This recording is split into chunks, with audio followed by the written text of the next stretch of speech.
Isipin nyo na lang na kung gaano kasakit yung nangyari sa kanya na yun, diba? Last year of 21, namatay sa aksidente asawa ko.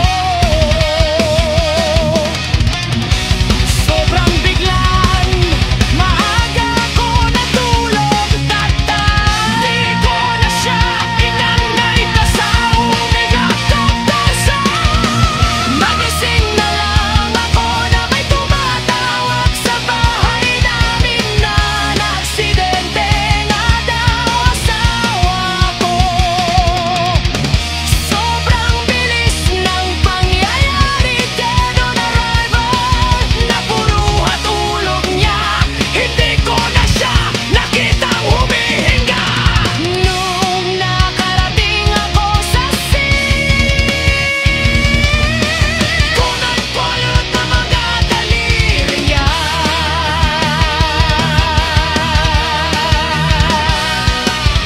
And sa ospital kami nang meron emergency, mataba, malaki, lalaking saksak, duwi ng ice pick.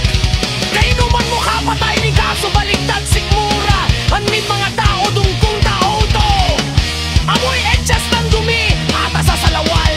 Sabi sa sobra sakit siguro, Diyos ko kuno kaya ganun guys kamord.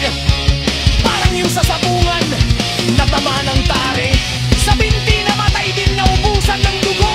Ganyang din nangyari sa tito ko, naubusan din ng dugo. Disgrasya sa motor, ako po nadali ng yero. Pinatay po namin po nila mama. Yes po, naranasan ko yung biglang pagbanaw ng aking pamangking.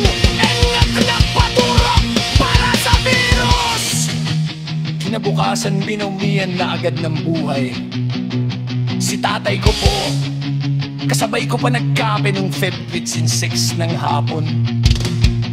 Tapos nakipanood sa Sagbilang Bay. Pag-uwi niya ng 9 PM, makala ko maghahapunan siya. Noon plahirap ng huminga. Dinala ko agad sa hospital, may kasait na siya sa ambulance. Papanita, pababa nung isinakay na siya sa wheelchair. At pagpasok minin sa emergency room, bigla lang sang yumuko nung hiniga siya sa bed. Wala na agad heartbeat at oxygen sa tawan. Nilapati ko siya, pero sumuko din siya. Every time of day, lain palbi. Diyos, tanong lang saan din ninyo nilalagay yung pinagkukuha ninyo sa patay? Ba't naging bolsa mo ka? Curious lang ako, halimbawa dugo ayos ang mga kapsing idol matepatang nung still ka ang view ko ka. Nabasa ang caption, delikado din gayang grain din naiwan din. Dito yang yan ang balat. Pero ikin siyang aon, isang simpleng aksidente.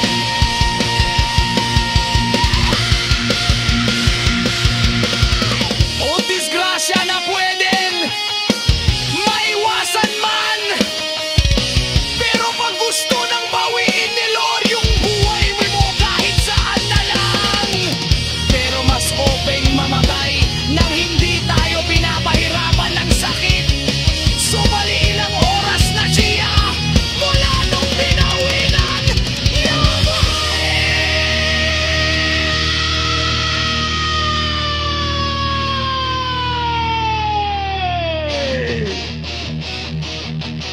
Hinintay ko kung sasabihin mo kung gaano nakatagal siya.